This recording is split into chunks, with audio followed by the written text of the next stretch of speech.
Shedeur Sanders needs to be out there. The fans want to see him. This organization needs to see them, especially when you're sitting here with 2 first-round picks next year. You need to make a decision on the quarterback. Let's see, even though the roster is incompetent in some areas, but let's see what a change at quarterback can do for the morale boost. Let's see what his skill set can actually get out of what's going on in this situation. Yes, he should make a change, but I would wait after the bye week to see how he plays, and maybe even one more game for me. Some of y'all might be like, that's crazy. I'm trying to give a fair shake to Dillon, because at the end of the day, I'm a Browns fan, right? And I want to see the Browns succeed. So if he can be the guy, great. But we knew this coming out of college. Like, don't BS me. We knew this coming out of college, that he wasn't going to be the guy. But we all knew, or we knew from jump, that he wasn't going to be the guy.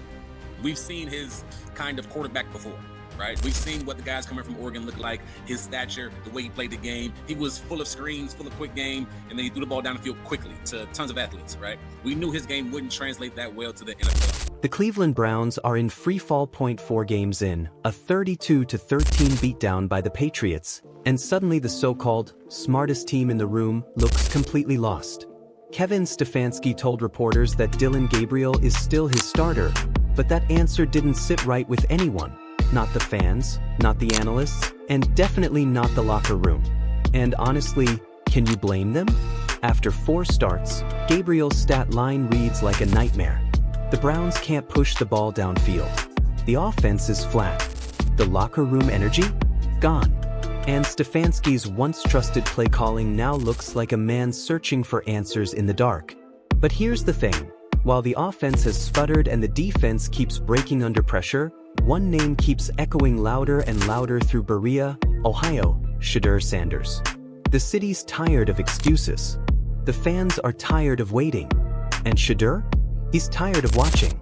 Now the question that's shaking the whole franchise: should Kevin Stefanski finally hand the keys to Shedeur Sanders? Let's start with what Earl de Pearl said on the Ultimate 216 show. He didn't hold back. Straight up said he's seen enough of Dillon Gabriel to know he's not it. The man's best game was his first one, and ever since, defensive coordinators have figured him out piece by piece. That Patriots game was the breaking point. Bad reads, off-target throws, panic under pressure. The interception to Njoku? 2 yards behind him. The deep shot to Isaiah Bond? Straight into double coverage. And don't even get started on that end zone pass that ended in a safety. Gabriel was supposed to be this supercomputer quarterback, calm, smart, efficient. Instead, it feels like watching a system overload. But the blame doesn't stop there. Stefanski's play calling hasn't helped. It's predictable, flat, and disconnected from the players on the field. Tommy Rees is rumored to be taking over some offensive duties, a move that feels like the front office quietly admitting that Stefanski's lost his rhythm. So, should the Browns make a quarterback change? Yeah, maybe. Will they? That's where it gets tricky. Cecil Shorts brought up something most fans forget. Fairness. He said if Shedeur had played this badly for 4 games, fans would be calling for patience, for grace, for one more chance after the bye week to prove himself. So in fairness, Dillon deserves that same courtesy. But here's the kicker. Even Cecil admits that if things don't change immediately after the bye, there's no reason to keep pretending this experiment is working. And Browns fans? They're done waiting. The energy around this team is toxic right now. People are furious about everything. The injuries, the losing streak, even the reports about the new practice dome's insane PCL injury rate. The season feels lost, but that's exactly why fans want hope. They want to see Shedeur Sanders out there, bringing life back to a broken locker room.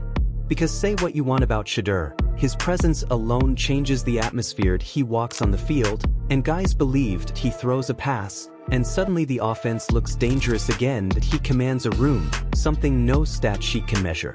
So why keep holding him back? This isn't about just winning games anymore. It's about saving the soul of the franchise. The Browns have 2 first-round picks next year. If you're Stefanski, if you're Andrew Berry, you need to know right now what you have in Shedeur before draft season hits. Because if you don't play him, you're not just hiding your future, you're wasting it. Earl de Pearl said it perfectly. You can't keep moving forward without seeing what Shedeur can do. You gotta at least see what happens when you make that change. And he's right. This isn't about benching Gabriel out of spite. It's about momentum, morale, and leadership. Even the players know it. They can feel the difference when a quarterback walks into the huddle believing he's the guy. Dillon Gabriel, for all his effort, doesn't project that energy. He's mechanical, cautious, hesitant. Shedeur? He's got that natural command, that confidence that makes everyone else better. So let's ask the real question. Are the Browns sticking with Gabriel because they believe in him, or because they're too scared to admit they made a mistake? So you're a former Buccaneer. I got to play 2 clips from you from another former Buccaneer, former NFL quarterback, Sean King, who made an appearance on the Ultimate Cleveland Sports Show yesterday, and he was cooking. The first one is from February 7th, when the only time in this process that Dillon Gabriel came up on our show. Take a listen to this. What do you think of Dillon Gabriel? I think he's a really good college quarterback. But it's not going to translate to the NFL? I don't, because I think his skill set only fits one specific type of offense. And that's going to be like that Art Brown's Baylor system. You know, we can throw a lot of screens where a lot of it, you know, is kind of zone read, up-tempo, fast-paced stuff. And not a whole lot of NFL teams run that. So I just don't think he's a guy that fits in a lot of the current NFL systems. Here's the second part, courtesy of Sean King right here. Take a listen. Maybe the most egregious pick in all of the 2025 draft was the Browns picking Dillon Gabriel in the 3rd round. There's no way you can evaluate the quarterback position and have him rated as a higher prospect than Shedeur Sanders. There's no way that you can be an astute quarterback evaluator and think he was worthy of an asset as valuable as a 3rd round pick.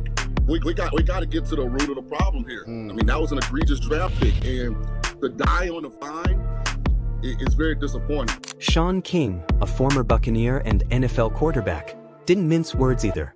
On the Ultimate Cleveland Sports Show, he said the quiet part out loud. Taking Dillon Gabriel in the 3rd round was egregious.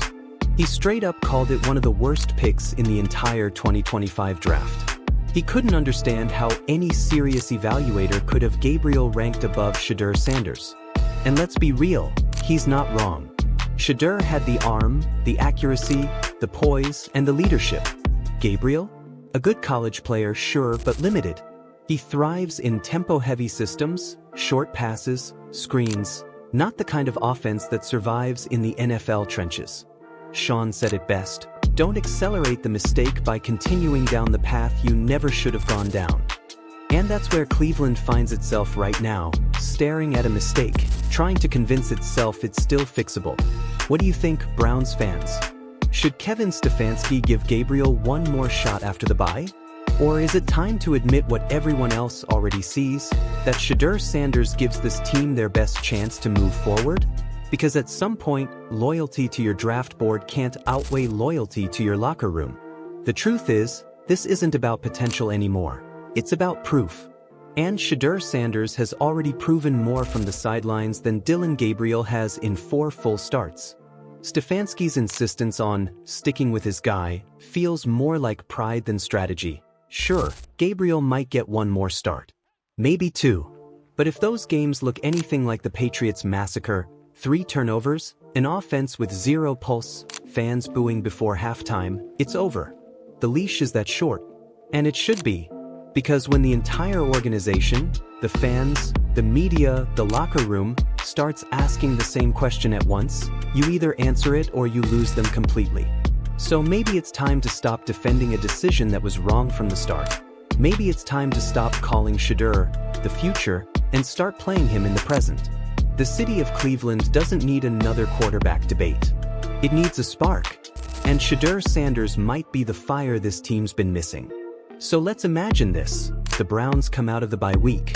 They've had 2 weeks to reset, 2 weeks to figure it out, 2 weeks for Kevin Stefanski to make the biggest decision of his tenure. Stick with Dillon Gabriel or finally roll the dice on Shedeur Sanders.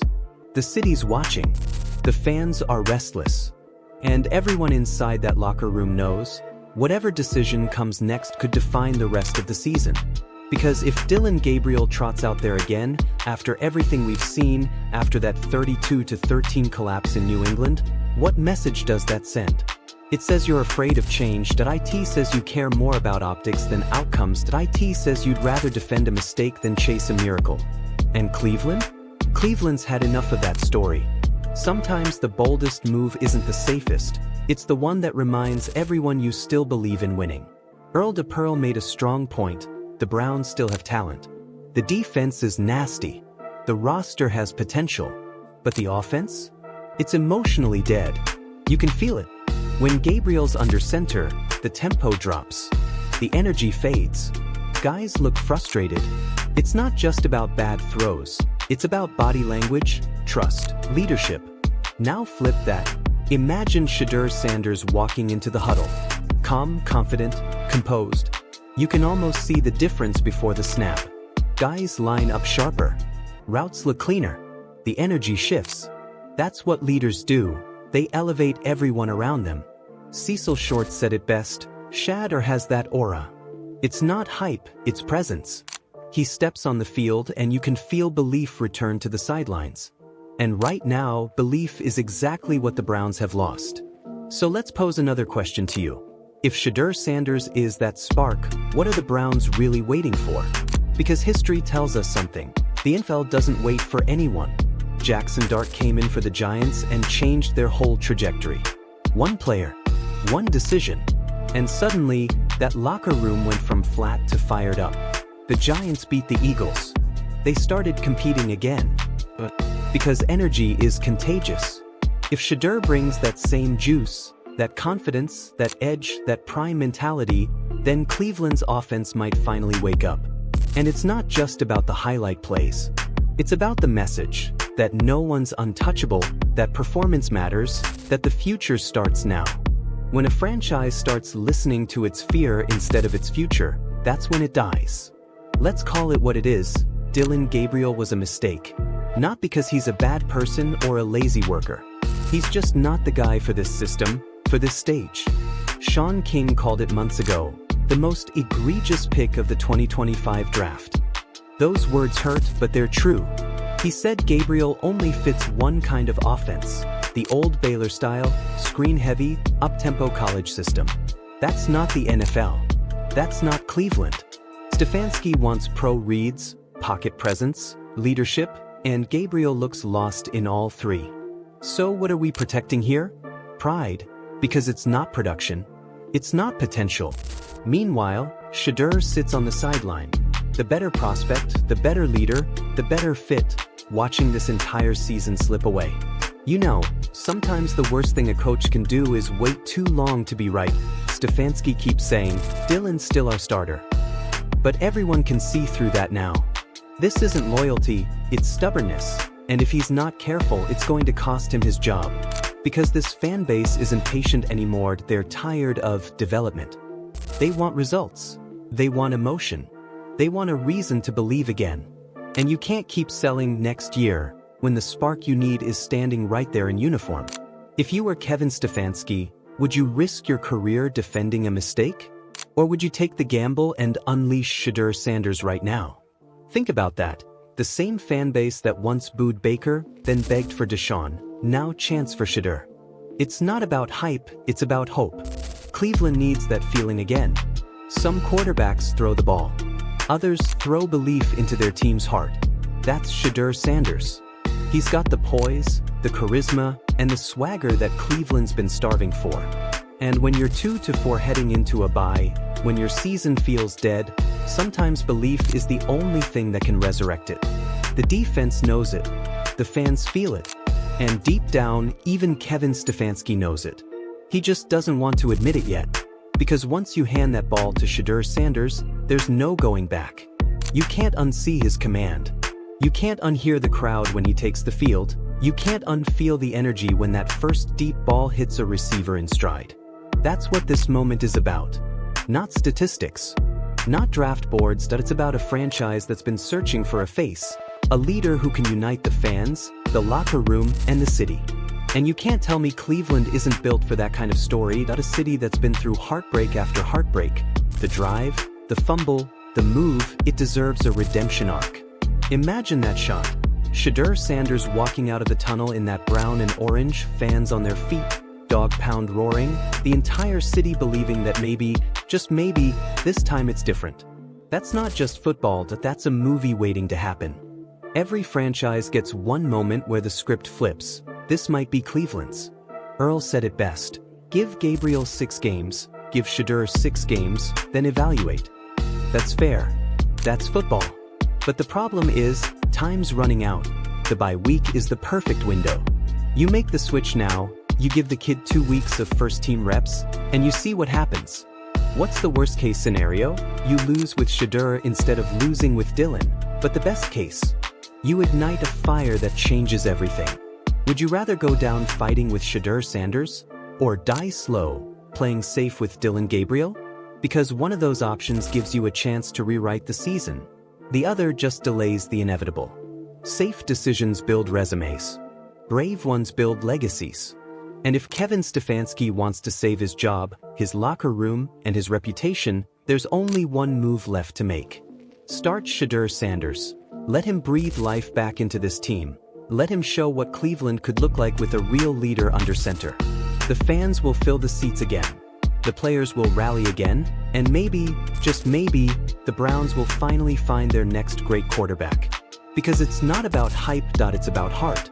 And that's something Shedeur Sanders has always had more of than anyone else on that roster. So as the Browns head into the bye week, one question looms over Berea. Will Kevin Stefanski choose pride or progress?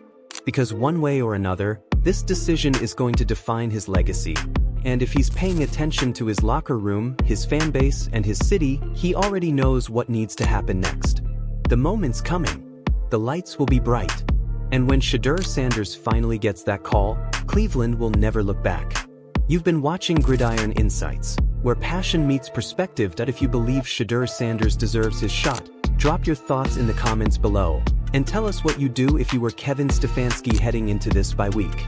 And if you want more real, raw, and unfiltered breakdowns of the biggest NFL controversies, from locker room drama to quarterback chaos, make sure to like, subscribe, and hit that notification bell so you never miss the next deep dive right here on Gridiron Insights.